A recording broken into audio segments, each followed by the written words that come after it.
ರಾಯರು ಸಶರೀರ ಬೃಂದಾವನಸ್ಥರಾಗಿ ಇಂದಿಗೆ 345 ವರ್ಷಗಳು.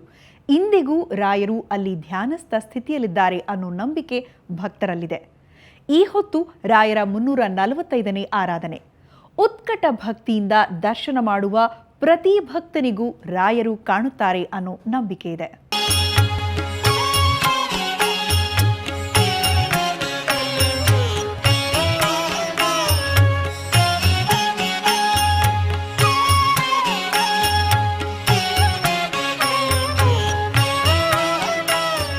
ಈ ಮಂತ್ರಾಲಯದ ಮಂದಿರದೊಳಗೆ ನಾವು ಪ್ರವೇಶವನ್ನು ಮಾಡಿಬಿಟ್ರೆ ನಮ್ಮ ಮನಸ್ಸೆಲ್ಲ ಮಂತ್ರ ಮುಗ್ಧವಾಗಿ ಬಿಡುತ್ತೆ.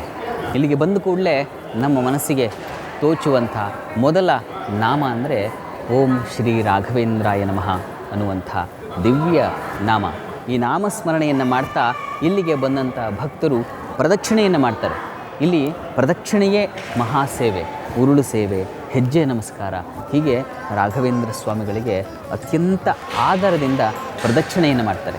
ಹಾಗಾಗಿ ನಾವು ಮೊದಲಿಗೆ ಪ್ರದಕ್ಷಿಣೆಯನ್ನು ಮಾಡ್ತಾ ರಾಯರ ಈ ಬೃಂದಾವನದ ವಿಚಾರವನ್ನು ತಿಳಿಯುವಂತಹ ಪ್ರಯತ್ನವನ್ನು ಮಾಡೋಣ. ಬೃಂದಾವನ ಪ್ರದಕ್ಷಿಣೆ ಗೈವ ಭಕ್ತಗೆ ಬದರಿ ಯಾತ್ರೆ ಫಲವೀವ ರಾಘವೇಂದ್ರ. ಬೃಂದಾವನ ಪ್ರದಕ್ಷಿಣೆ ಗೈವ ಭಕ್ತಗೆ ಬದರಿ ಯಾತ್ರೆ ಫಲವೀವ ರಾಘವೇಂದ್ರ.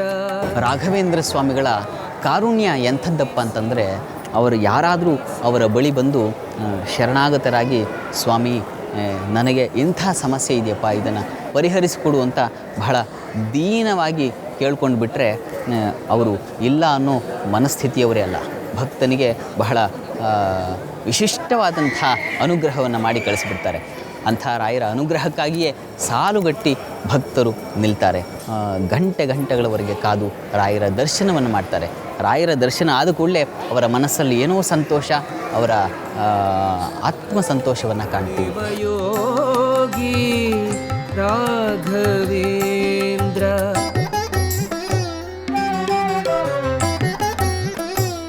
ನಾನು 15 ವರ್ಷದಿಂದ ಇಲ್ಲಿಗೆ ಬರ್ತಾ ಇದ್ದೀನಿ.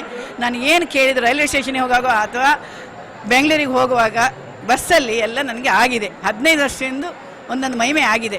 ಅದೇ ನನಗೆ ಇದು. ಆಮೇಲೆ ರಥೋತ್ಸವದಲ್ಲಿ ಗುರುಗಳು ಅಲ್ಲಿಂದ ಆಶೀರ್ವಚನ ಮಾಡೋದು ನನಗೆ ಕೇಳೋಕ್ಕೆ ಭಾರಿ ಸಂತೋಷ. ನೀವೆಲ್ಲರೂ ಕೇಳಿ ರಾಯರ ಪ್ರಾರ್ಥನೆ ಮಾಡಿ, ಅವರನ್ನು ಮನಸ್ಸಾ ಪ್ರಾರ್ಥಿಸಿ, ನಿಮಗೆಲ್ಲರಿಗೂ ರಾಯರು ಒಳ್ಳೇದು ಮಾಡ್ತಾರೆ.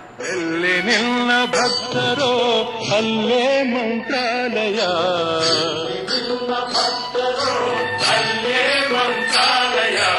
ಎಲ್ಲಿ ನಿನ್ನ ನೆನೆವರೋ ಅಲ್ಲೇ ದೇವಾಲಯ,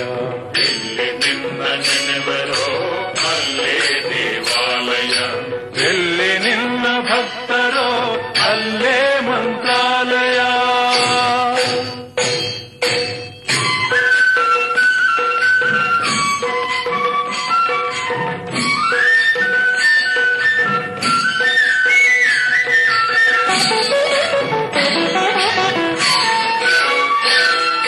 ನಿನ್ನ ಕಾಣುವಾಸೆಯೇ ಪೂರ್ವ ಜನ್ಮ ಪುಣ್ಯವು, ನಿನ್ನ ನಂಬಿ ನಡೆಯುವುದೇ ಬಾಳಿನಲ್ಲಿ ಭಾಗ್ಯವು. ನಿನ್ನ ಕಾಣುವಾಸೆಯೇ ಪೂರ್ವ ಜನ್ಮ ಪುಣ್ಯವು, ನಿನ್ನ ನಂಬಿ ನಡೆಯುವುದೇ ಬಾಳಿನಲ್ಲಿ ಭಾಗ್ಯವು. ನಿನ್ನ ನಾಮ ಸ್ಮರಣೆಯೇ ದಿವ್ಯ ವೇದ ಮಂತ್ರವು.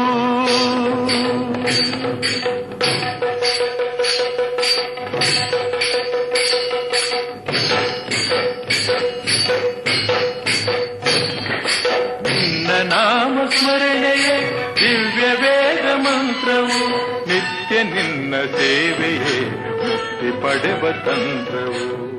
ಆತ್ಮೀಯರೇ, ಈಗ ನಾವು ಬಹಳ ಮುಖ್ಯವಾದಂಥ ಘಟ್ಟ ಅಂದರೆ ರಾಘವೇಂದ್ರ ಸ್ವಾಮಿಗಳ ಬೃಂದಾವನ ದರ್ಶನಕ್ಕೆ ತೆರಳ್ತಾ ಇದ್ದೇವೆ. ಇಲ್ಲಿ ನಿಮ್ಮೆಲ್ಲರ ಗಮನಕ್ಕೆ ಒಂದು ವಿಷಯವನ್ನು ತಿಳಿಸುವಂಥ ಪ್ರಯತ್ನ. ನಾವು ಸಾಮಾನ್ಯವಾಗಿ ರಾಯರು ಅಂದ ಕೂಡಲೇ ಪೂಜ್ಯಾಯ ರಾಘವೇಂದ್ರಾಯ ಸತ್ಯಧರ್ಮ ರಥಾಯ ಚ ಅನ್ನುವಂಥ ಶ್ಲೋಕವನ್ನು ಹೇಳ್ತೀವಿ. ಆದರೆ ಆ ಶ್ಲೋಕ ಅರ್ಧವಾಗಿಬಿಟ್ಟಿದೆ. ಏನು ಆ ಶ್ಲೋಕದ ಅರ್ಥ ಅಂದರೆ ಪೂಜ್ಯಾಯ ರಾಘವೇಂದ್ರಾಯ, ಪೂಜನೀಯವಾದಂಥ ರಾಘವೇಂದ್ರ ಸ್ವಾಮಿಗಳೇ, ಸತ್ಯ ಧರ್ಮ ರಥಾಯಚ, ಸತ್ಯ ಮತ್ತು ಧರ್ಮಗಳನ್ನೇ ರಥಾಯಚ ಆಟ ಆಡ್ತಕ್ಕಂಥವರೇ. ಭಜತಾಂ ಕಲ್ಪವೃಕ್ಷಾಯ, ಭಜಿಸುವವರ ಕಲ್ಪವೃಕ್ಷವಾಗಿ, ನಮತಾಂ ಕಾಮಧೇನುವೆ, ನಮಿಸುವವರ ಕಾಮಧೇನುವಾಗಿರ್ತಕ್ಕಂಥ ಅಂತ ಅಷ್ಟೇ ಇದೆ ಆ ಶ್ಲೋಕ. ಅದರ ಮುಂದುವರಿದ ಶ್ಲೋಕ ಒಂದಿದೆ, ದುರ್ವಾದಿಧ್ವಾಂತರವಯೇ ಸಜ್ಜನೇಂದಿ ವರೇಂದವೇ ಶ್ರೀ ರಾಘವೇಂದ್ರ ಗುರುವೇ ನಮೋ ಅತ್ಯಂತ ದಯಾಳುವೆ ಅನ್ನುವಂಥ ಶ್ಲೋಕ. ಈ ಶ್ಲೋಕವನ್ನು ಹೇಳದ ಹೊರತು ಆ ಹಿಂದಿನ ಶ್ಲೋಕ ಪೂರ್ಣವಾಗಲ್ಲ ಅನ್ನುವಂಥ ಮಾತಿದೆ. ಹಾಗಾಗಿ ನಾವೆಲ್ಲ ಬರೀ ಪೂಜ್ಯಾಯ ರಾಘವೇಂದ್ರಾಯ ಹೇಳದೆ ದುರ್ವಾದಿಧ್ವಾಂತರವಯೇ ಅನ್ನುವಂಥ ಶ್ಲೋಕವನ್ನು ಸೇರಿಸಿಕೊಂಡು ರಾಯರಿಗೆ ನಮಿಸಿದಲ್ಲಿ ಅಲ್ಲಿ ಬರುತ್ತೆ ನಮಗೆ ಶ್ರೀ ರಾಘವೇಂದ್ರ ಗುರುವೇ ನಮೋ ಅತ್ಯಂತ ದಯಾಳುವೆ, ದಯಾಳುವೆ ನಿನಗೆ ನಮಸ್ಕಾರ ಮಾಡ್ತೀನಪ್ಪ ಅನ್ನುವಂಥ ಆ ಕ್ರಿಯಾಪದ 2ನೇ ಶ್ಲೋಕದಲ್ಲಿ ಬರುತ್ತೆ. ಹಾಗಾಗಿ ಎಲ್ಲರೂ ಪ್ರಾರ್ಥಿಸುವಾಗ ಈ ಎರಡೂ ಶ್ಲೋಕಗಳನ್ನು ಸೇರಿಸಿ ಪ್ರಾರ್ಥಿಸೋಣ. ಅದಕ್ಕೂ ಮುನ್ನ ಈಗ ನಾವು ರಾಯರ ದರ್ಶನವನ್ನು ಮಾಡೋಣ. ರಾಘವೇಂದ್ರ ನಿನ್ನಿರಿ, ನಾಮ ಸ್ಮರಣೆಯಿಂದ ನಿಜಾನಂದವನ್ನು ಹೊಂದಿರಿ. ರಾಘವೇಂದ್ರ ರಾಘವೇಂದ್ರ ರಾಘವೇಂದ್ರ ನಿನ್ನಿರಿ, ನಾಮ ಸ್ಮರಣೆಯಿಂದ ನಿಜಾನಂದವನ್ನು ಹೊಂದಿರಿ.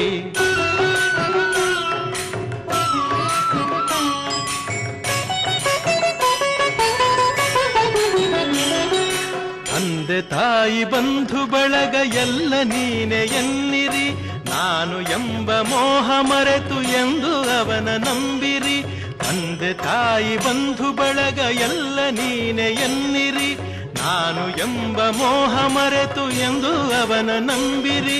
ಹೇಗೆ ಇರಲಿ ಎಲ್ಲೇ ಇರಲಿ ಅವನ ಸ್ಮರಣೆ ಮಾಡಿರಿ, ಧ್ಯಾನದಿಂದ ಮನವ ಸುಡುವ ಚಿಂತೆ ದೂರ ಮಾಡಿರಿ.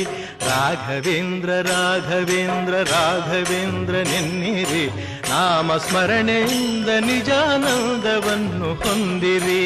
ರಾಘವೇಂದ್ರ ರಾಘವೇಂದ್ರ ರಾಘವೇಂದ್ರ ನೆನ್ನಿರಿ, ನಾಮ ಸ್ಮರಣೆಯಿಂದ ನಿಜಾನಂದವನ್ನು. ಇಂದು ರಾಯರ ಆರಾಧನೆ. ಇದು ರಾಯರ 345ನೇ ಆರಾಧನೆ. ಆರಾಧನೆಯಲ್ಲಿ ಪಾಲ್ಗೊಳ್ಳುವುದೇ ಒಂದು ಸೌಭಾಗ್ಯ. ಈ ಮಹೋತ್ಸವ ದರ್ಶನಕ್ಕೆಂದೇ ನಾನಾ ರಾಜ್ಯಗಳಿಂದ ಭಕ್ತ ಸ್ತೋಮ ಇಲ್ಲಿ ನೆರೆದಿರುತ್ತೆ.